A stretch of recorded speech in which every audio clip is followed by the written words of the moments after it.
சில விஷயங்கள் பார்க்கும்போது நம்ம மேலே நம்மளுக்கே இது நம்ம தானே அப்படின்னு ஒரு ஜாலி ஆகிடும்ல, அந்த மாதிரி இருந்தது பார்க்கும்போது. Thanks to the team of Ratnam for this love showered on me and thank you Hari sir. And இதில் அந்த ராஜா சார் பார்க்குற ஷார்ட்டில் வந்து அன்றைக்கி ஸ்டுடியோ வந்து விஷாலே எடுத்தார். பிரதர் இங்கே நில்லு, இப்படி நில்லு, என்ன பண்ணுறாருன்னு தெரியல, பார்த்தா இதில் வந்துருச்சு எல்லாமே. Thank you darling, thank you for that. And உங்கள் எல்லோருடைய அன்பும் ஆதரவு தான் காரணம். ஸோ ரொம்ப ரொம்ப நன்றி. புஷ்பா படத்துக்கு நீங்கள் கொடுத்த சப்போர்ட்டாக இருக்கட்டும், எல்லா படத்துக்கும் நான் ஸ்டார்டிங் இது வரைக்கும் எந்த பாடல் பண்ணாலும் எந்த படம் பண்ணாலும் அந்த கொடுக்குற அந்த ஒரு சப்போர்ட் தான் எப்பயுமே ஒரு கலைஞனுக்கு வந்து ஒரு மிகப்பெரிய பலம். அப்புறம் coming to Ratnam, I had a great experience இந்த படம் ஒர்க் பண்ணிருந்தேன். ஹரி சார் கூட நான் நிறைய படங்கள் ஒர்க் பண்ணியிருக்கோம். இது 6வது படம் நாங்கள் பண்ணுறது. ஃபர்ஸ்ட் ஸ்டார்டிங் ஃப்ரம் 6, ஸ்டார்டிங் 6, இது வந்து படம் நம்பர் 6. ஸோ 6, சிங்கம், சிங்கம் 2 and Vengai and Sami Square and now this one. So every time it's like எல்லாரும் சொல்லுற மாதிரி ஹரி சார் உங்களை சொல்லிட்டு.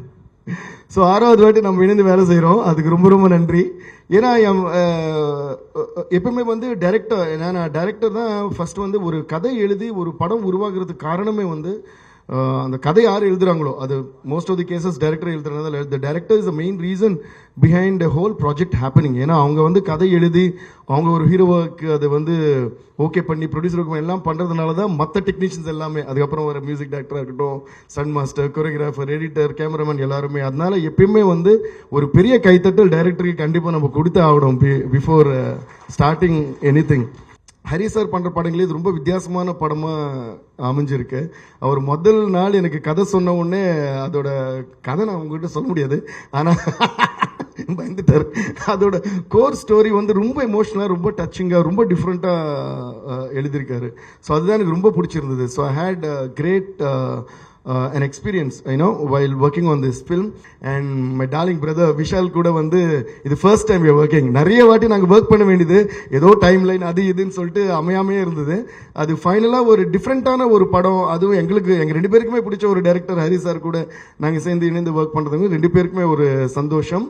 ஒரு கமர்ஷியல் மாஸ் படமாக மட்டுமே இல்லாமல் ரொம்ப emotional and also entertaining with action இருக்கிற ஒரு படத்தில் ஒர்க் பண்ணி ரொம்ப ரொம்ப சந்தோஷம். And stone bench films Santhanam sir ரொம்ப கார்த்திகேயன் சந்தானம் சார் ரொம்ப நன்றி. And you have been one of the most decent producers that have met. அதுலேயே எனக்கு ரொம்ப பிடிச்சது வந்து நீங்கள் போடுற அந்த கோவா பேண்ட்ஸும் அந்த ஷர்ட்டும் போட்டு நீங்கள் வரீங்களே, அந்த லுக்குக்கே வந்து நான் ஒரு எக்ஸ்ட்ரா டூன் போடலான்னு இருக்கேன்.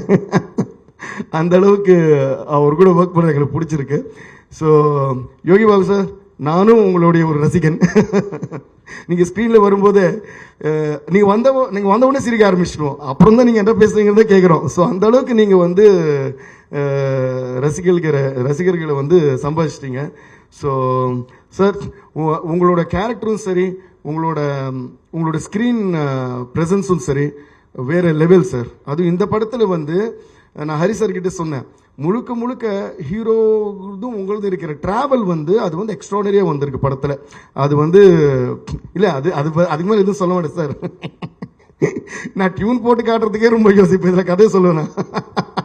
அந்த ஒரு சிங்கிள் ஷாட்டில் வந்து ஒரு பெரிய சேஸ் அண்ட் ஃபைட் எடுத்திருக்காங்க. அது வந்து சேஸ்ன்னு சொல்ல முடியாது, வெறும் சேஸ்ன்னு சொல்ல முடியாது, வெறும் ஃபைட்னு சொல்லலாம், வெறும் சீன்னு சொல்லலாம். ஒரு சீனாக ஸ்டார்ட் ஆகி ஒரு சேஸாக மாறி, அது ஒரு ஃபைட்டாக மாறி, திருப்பி சேஸாக மாறி, திருப்பி ஃபைட்டாக மாறி, திருப்பி ஒரு எமோஷனாக மாறும். அது எப்படி தான் நீங்கள் பிளான் பண்ணீங்களோ, எப்படி தான் நீங்கள் எடுத்தீங்களோ, விஷால் நீங்கள் எப்படி தான் பண்ணீங்களோ, அதில் உள்ள எல்லாருக்குமே வந்து பயங்கர ஹெவி ரிஸ்கோடு தான் பண்ணாங்க. அதுக்கு எல்லாருக்குமே வந்து பயங்கரமான ஒரு கைத்தட்டல் நம்ம கொடுத்தே ஆகணும்.